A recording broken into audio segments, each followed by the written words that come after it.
Welcome back. As you can probably tell from the title, we're not doing dynamics today. We'll get there, maybe, by the end of the year. Who knows? What we are doing is something that's completely different. The analysis of game engines and architectures, as you probably noticed from previous conversations specific to software, is a fascinating topic to me. So today, since I recently finished the last of the Railway Empire 1 DLCs, I thought it'd be cool to go through and just sort of rank them and compare some notes on how they were implemented, how they were designed. So yeah, we got a little tier list here. We'll drop things in, see how it goes. Just sort of a fun thing today, of course. Nothing too crazy or serious. But without any further ado, let's take a look. And there are a variety of scenarios in the core game, of course, and then there's different DLCs that let you play different scenarios and access different sandbox maps and various geographies, including Mexico, Canada, South America, UK, Germany, France, Northern Europe, mainly Sweden, Australia, and Japan. So I don't know where we want to start, but let's get into this. Argentina's over here at the beginning. I just used that flag since there's a couple in here, but let's do that one first. Let's see, Traniac, maybe. So one of the cool things about this is, might not have been obvious at first, there's actually 3 scenarios in this expansion. What they come down to, though, by and large, is just the fact that there's 3 different players on this map. There's sort of roughly Peru up here in the northwest, there's Brazil, and there's Argentina down here. And for the most part, let me turn that down just a tad. For the most part, it's the same scenario. There's the objectives vary slightly, right? But it's not like there's different stories or different timelines or what have you. So it is a pretty cool slice. Just trying to think about the shape of South America, right, and how to fit some of that geography in. It doesn't include the whole continent, but it goes most of the way up to Peru, maybe, I don't know, roughly south of Colombia, and maybe 70% up Brazil over here. Most of the big places you've heard of, Rio or here, Sao Paulo, Buenos Aires, Santiago, etc.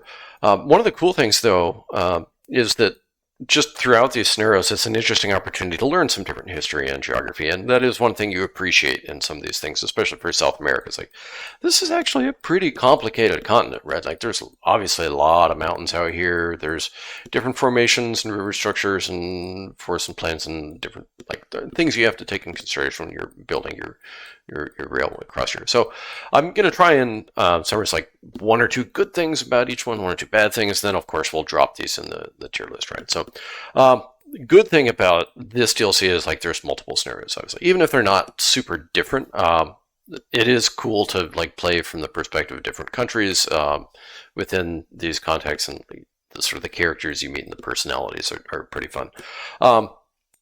The variety of geography is nice too. It's almost all mountains over here in Chile, right? So if you were playing the sandbox and you started in Chile, like, you'd not be screwed, but you'd be very stuck until you can afford to build tunnels through.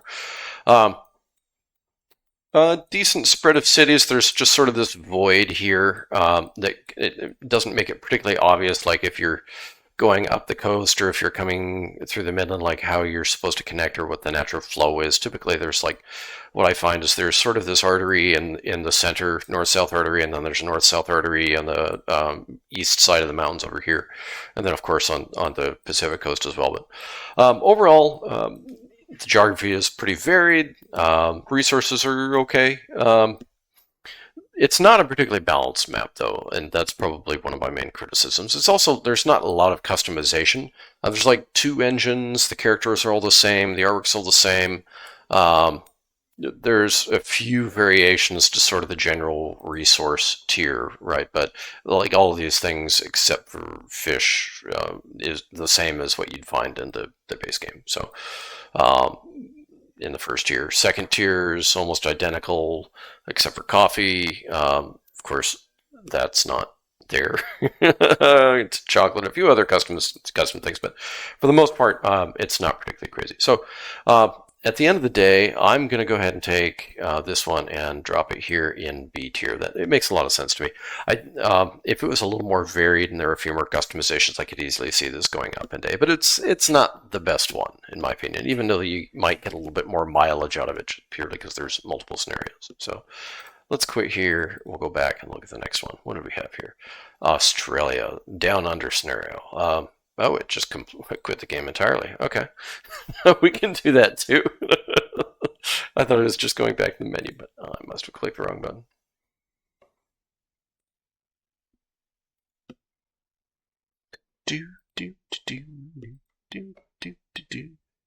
Some of the artwork for as you purchase different DLCs is kind of neat. The Australia one is definitely a banger. I actually didn't even think about that when I was going through my notes. Like the Australia background menu artwork. This is a really interesting scenario for a couple of reasons. You can tell they don't exactly use like the whole of the country, right, or the whole of the continent, but it is a reasonably interesting slice where you get different kinds of terrain, different considerations, and different distribution of resources. But the best thing about this, in my opinion, is the historical perspective. Like going through, it's a penal colony at the beginning, and you're just sort of trying to expand. Like if scenarios have different mechanisms, a lot of them have like custom mechanisms that are sort of experimental. Some of them, like regions, unlocking regions, end up being reused. Others, like not the colonization, the frontier, the settlement mechanism here in Australia. This is the only one where it shows up. It is kind of interesting. It can also be kind of annoying when you don't know like what the long range objectives or plans are. Like, how am I supposed to choose where to settle?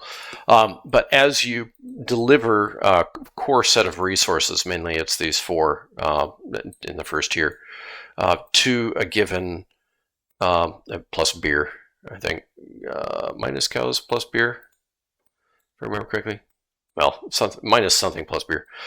You can unlock those settlements, and by unlocking those settlements, if I open up, here we go, you can see what resources that are currently grayed out that you'll eventually have used to. This does also have unlocking regions as you go through, but eventually by the end, you've gathered all together like all the materials for that you need to build things in Sydney and turn this penal colony into like a real thriving nation. There's a real sense of like contributing to and being part of the growth of Australia, and that's pretty cool. That's not something that we think or enjoy as often as we probably could. But the geography is really uneven, and that can be a struggle.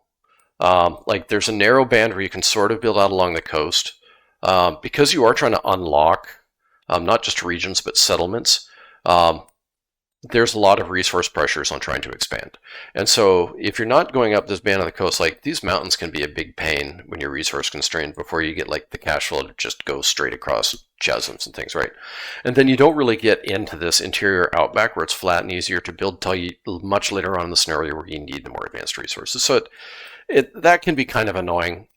It's also not clear, like, you kind of like move in this direction first, then you're all the way over here for an objective, then you're here, and then you're here. It's like eventually you kind of have to dominate the whole map. There isn't a lot of choice or direction or customization of the scenario. So having to build across sort of that uneven subset of the continent, it can be kind of annoying.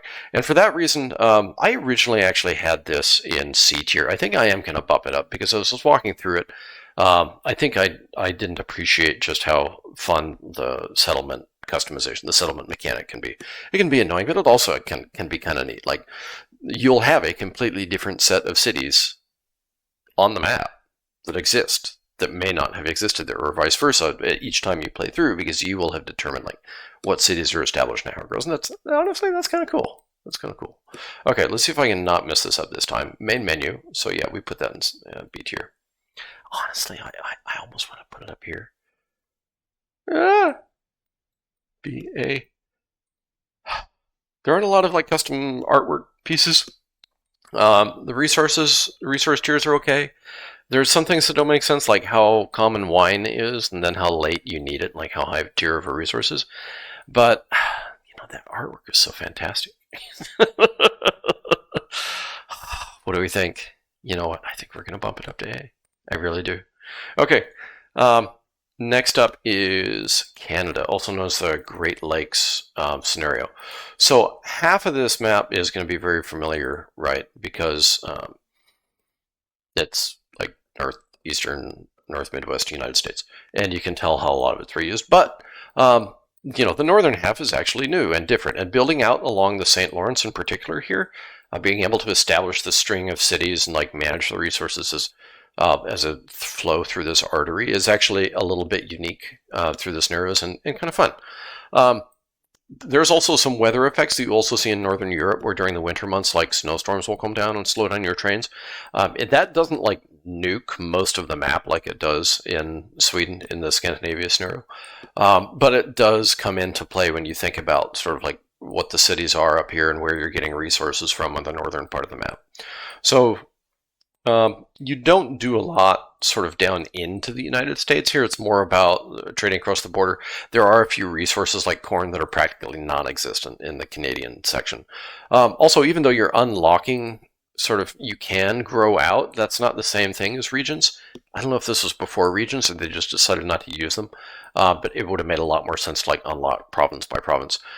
So the weather effects are nice, and the goods are actually kind of interesting in this one. Like being able to flow furs. There's also an interesting mechanic in some of these cities where, see if I can, there's these trading centers where there are resource conversions that you wouldn't normally have. So normally you'd need wheat to make beer, right? But in this case, with a trading center, basically it's a mechanism for a different transform. It's like, okay, well, we'll deliver wood instead, and then we'll trade that for beer instead of like having a factory for it, right? And you can see that in a couple of different places, wood for meat, etc. So wood is everywhere. I'm sure that was part of their concept, building out a milieu here. But honestly, the scenario itself was pretty meh. You didn't have the same sort of sense of growth and unlocking and development of the country that you did from Australia. Even they were both coming out from the British Empire at the time.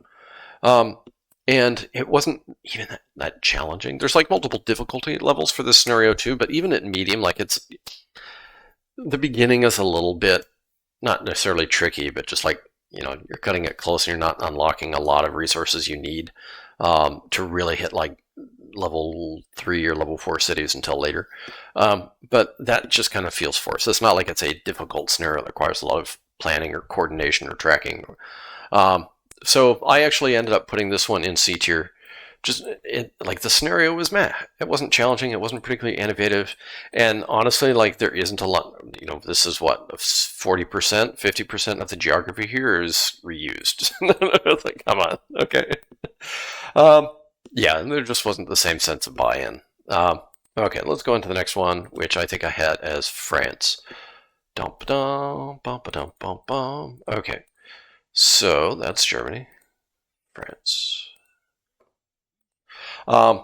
Some good things about this DLC, this scenario. Even though there's only one, there are some interesting aspects to sort of the historical story and how like the big thing about this one is that there's only like 1 or 2 other DLCs where this happens, but there's actually a choice that you end up making, where partway through it's like, do you side with this guy and go over here with this emphasis, or you side with this guy and go over here with that emphasis, and that so you get a little bit more replayability with respect to the scenario, and it's kind of interesting to think about the historical context in which those things are being considered. But honestly, the map itself is you don't get to appreciate a lot of it first. You're almost entirely up here. You go toward Paris, and then you either, as I mentioned, go in this direction or go in this direction, and like that's it. You'll never go out to like Normandy unless you want to. You'll never go down here unless you really want to. Or in one of those branches, like you need a lot of steel because you're going to build the Eiffel Tower, right? So you need to gather like hundreds and hundreds and hundreds of steel from steel materials inputs from all across the map. So in that case, you'll have like one branch going down. They do have regions. That is a nice sense of accomplishment. But like, yeah, you don't really do anything in the south of France. It's kind of not necessarily sad, but it's like, and then the geography itself is, I mean, this is just kind of how France is, right? But like, aside from mountains on the boundaries and a few rivers here and there, like there isn't a lot that's interesting about this geography that challenges the way that you lay tracks, the way that you connect cities, and the way that you have to think about the flow of goods and logistics. There's also considerable geography up here, like towards Belgium, that they could have used and didn't. Like you can tell, like Alsace and Belgium and even like Luxembourg, like could have done. Like where are the cities? You could have actually used some of this. And it's just so bland. Like you could have made a little bit more out of that. But for that reason, I did end up putting France. I would almost put it F just because it's so blasé. I did like the split, though. I think the only thing that keeps this from going into F tier here is the fact that the scenario splits and you get to make a choice with those different characters that you meet. Um, but other than that, it's also interesting, like in the France scenario, wine is like a fundamental resource, right, in the first or second tier. And then in the Australian scenario, you don't like need to think about wine, even though it's everywhere until like the fourth tier. So you could read into that a little bit if you wanted a cultural commentary. Okay, next one is Germany.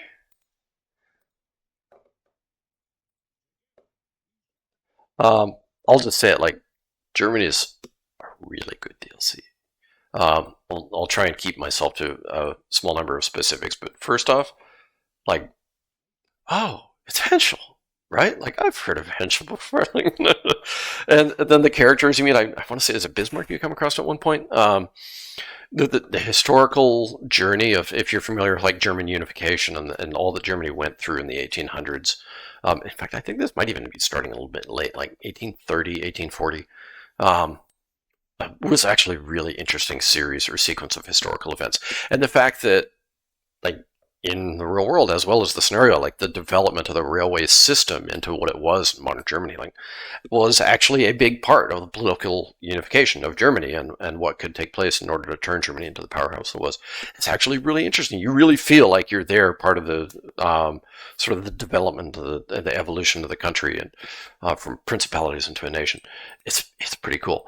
Germany does have regions, and some of these regions can be a pain to unlock. Bavaria's 6 million Deutschmarks, like, and you're pretty constrained when you start out here. That's kind of the idea. The name of the scenario is Patchwork, if I remember correctly, and you can see like, oh yeah, we have this little tiny slice here, and then maybe we'll get this tiny slice next, and up here, etc. So the scenario is also really challenging. You can sort of push your way through on blind luck and not doing a lot of coordination until maybe 60 or 70% of the way through the scenario. And then it gets tricky. Right about the time you have to lay down an express line from Berlin, which is over here, to Cologne, I think.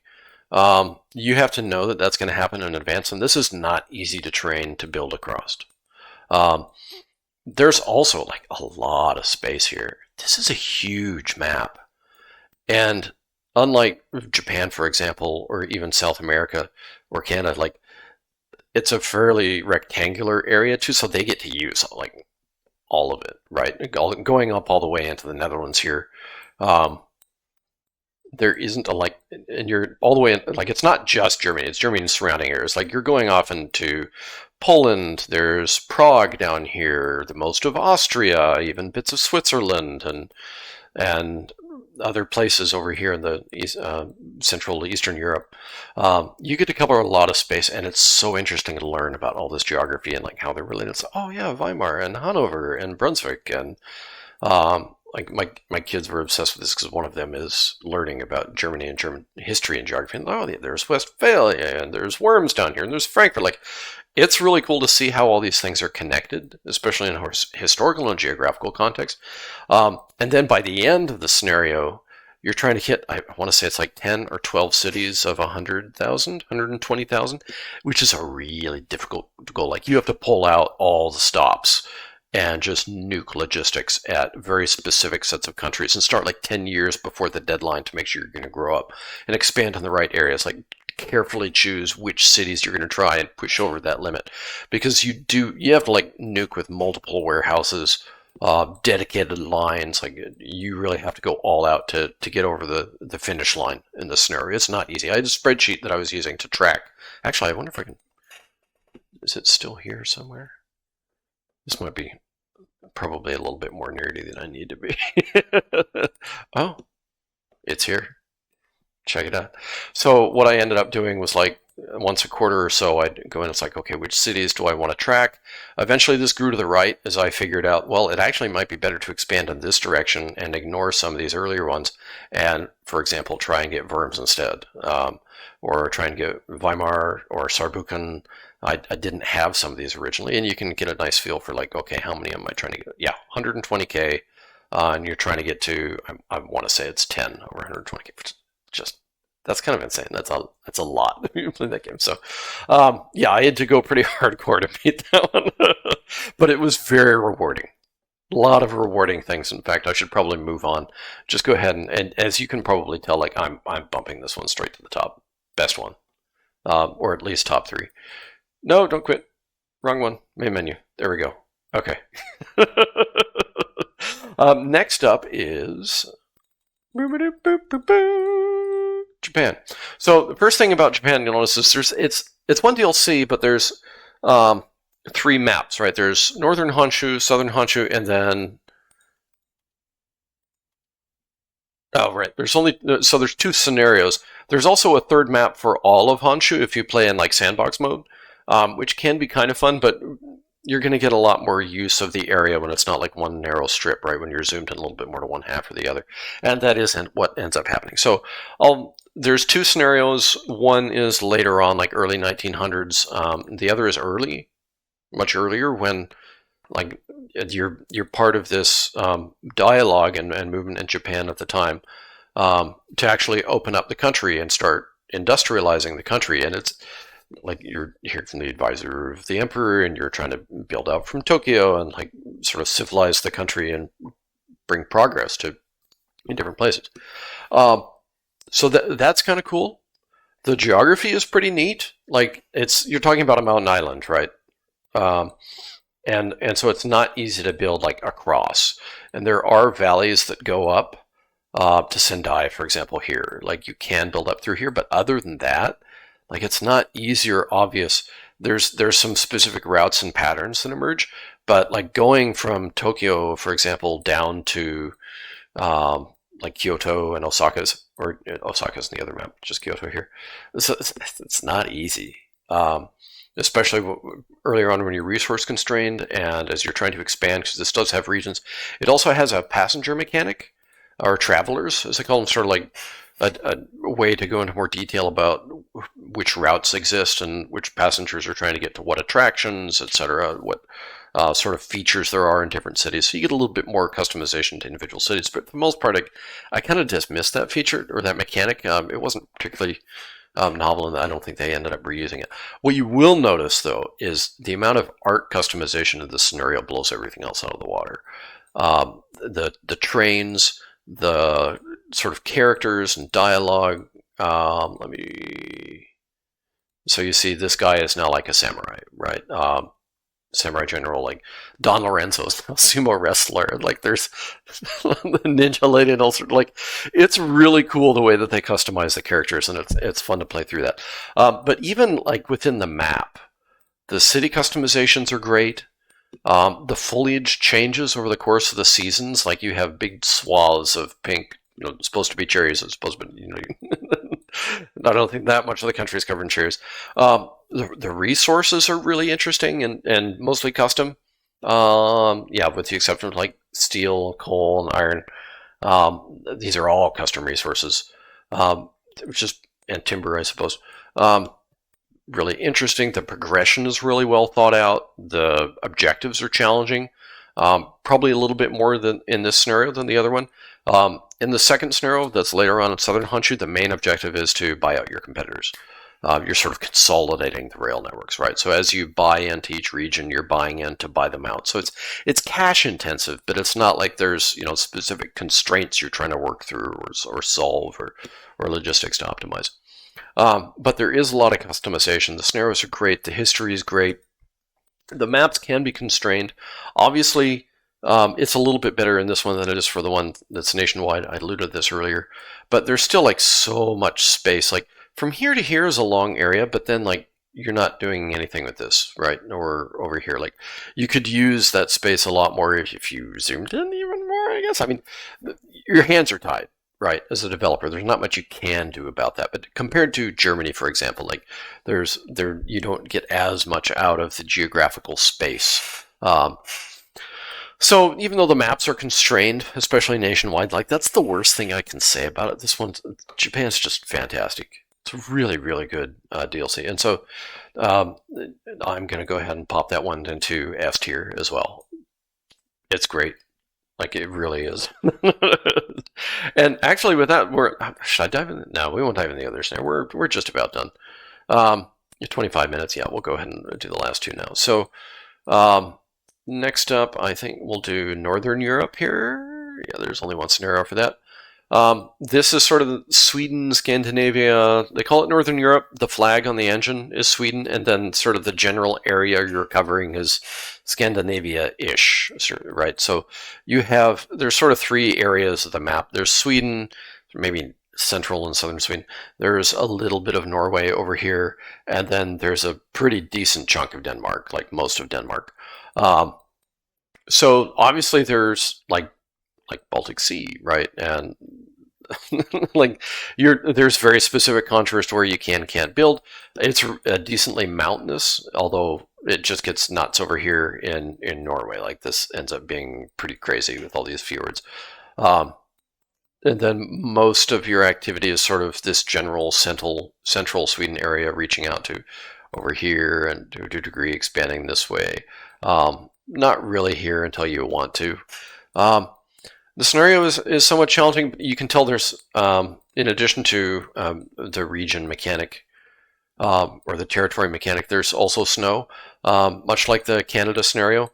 I don't know which one came first. In this one, snow, especially because you start up here and you sort of grow your way south, like snow will nuke a lot of your logistics for a while on a regular basis during the winter months. And Norway is unusable at the time. Like the snow mechanic has a really big impact, and you kind of feel it too much, in my opinion. Like they should have dialed back the speed penalty a little. Maybe instead of, I want to say it's like 5%, and maybe it should have been 20% or something. Like, snow's brutal in this scenario.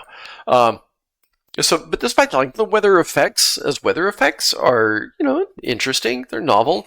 The narrative can be a little bit humorous. There's a point at which your sort of companion advisor guy here, or investor, if I remember correctly, like makes a joke about the IKEA parody factories that are like building furniture here. Who would buy the furniture they have to build themselves, and a few other interesting things. But beyond that, the scenario really peters out, maybe partway through.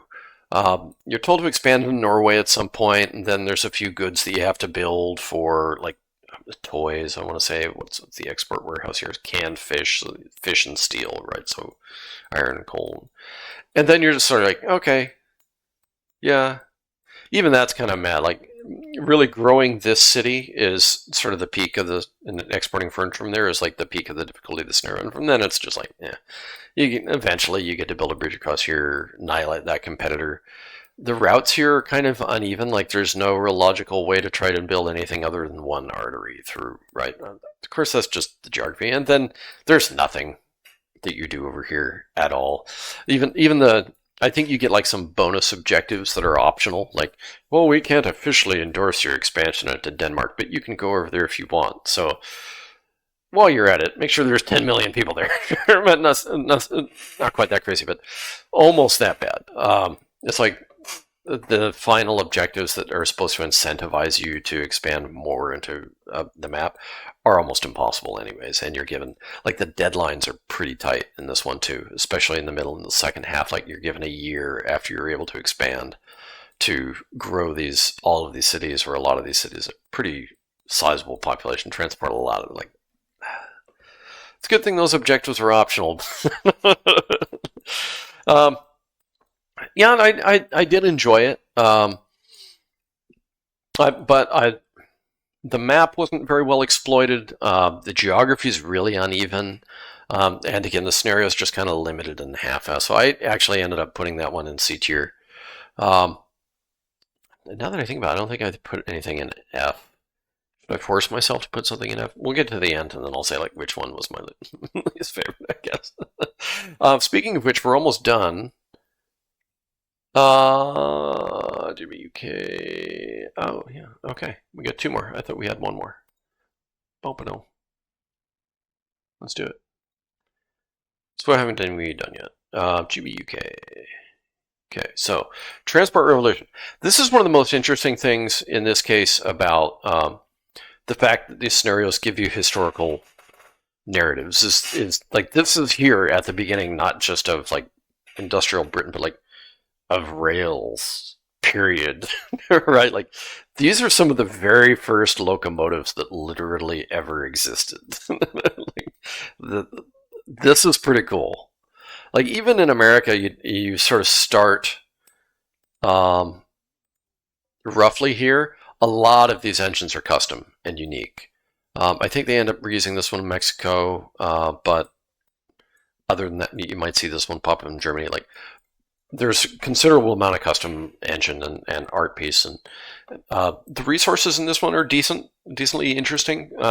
Mostly customize somewhat improvements, variations on the core resources scenarios with a few things.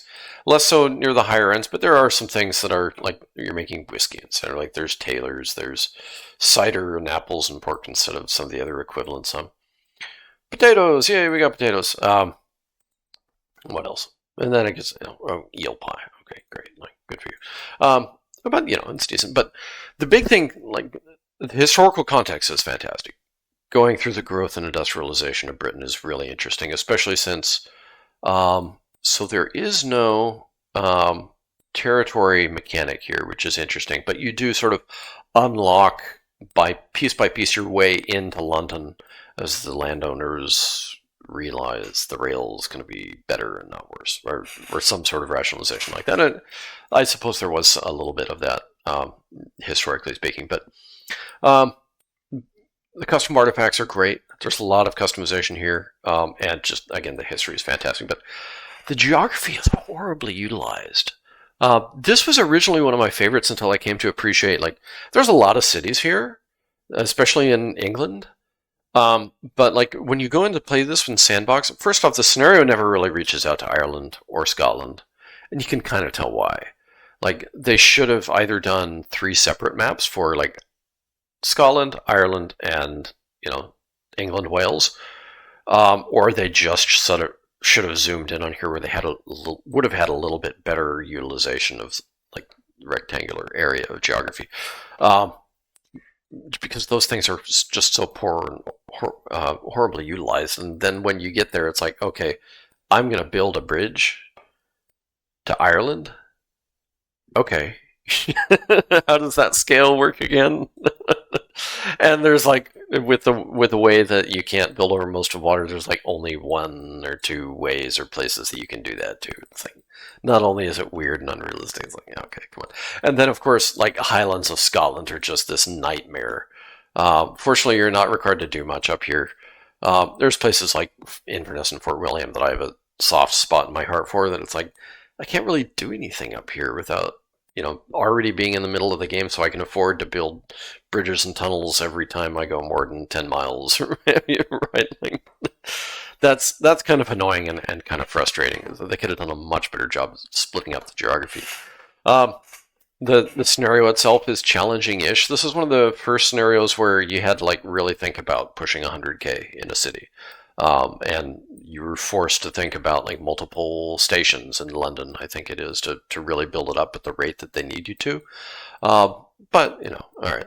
It's finally came to appreciate the geographic placement of Cambridge versus Oxford. Okay, yeah, that's cool.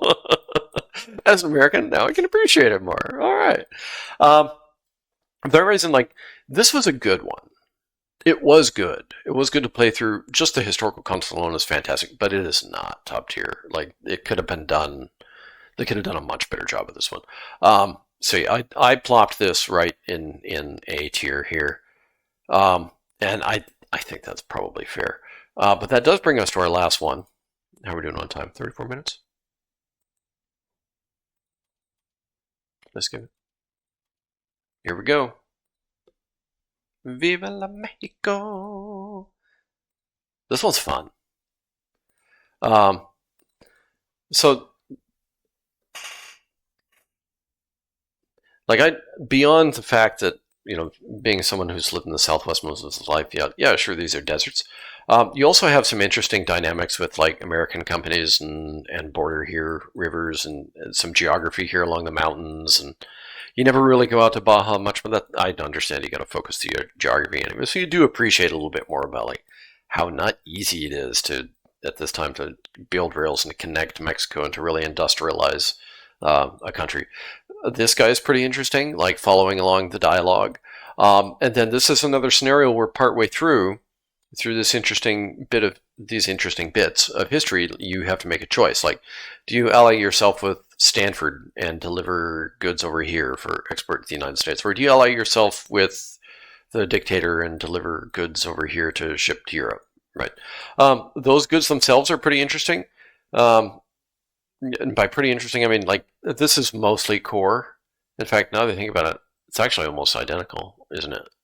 Okay, you got mezcal, coffee, different variation of sugar. Other than that, it's about the same. Okay, so the resources are all right. But I do appreciate sort of the replayability aspect of having a choice to split. So I did go through this one a couple of times. This dynamic, just geographically speaking, ends up being really interesting. Like you do have some American cities, Tucson up here, but mainly Texas, right? Like El Paso, San Antonio, Houston. And that was, in my mind, like one of the more interesting regions to play in the original core game. And so now the dynamic is like building up there and building these trade pathways for logistics and manufacturing to flow. And it's like, oh, no, I actually appreciate some of these things. Now, this is interesting. I can see how things grew and developed and like how important Monterey ended up being in these processes and like the mountains of central Mexico and how much of a pain they could actually be, right?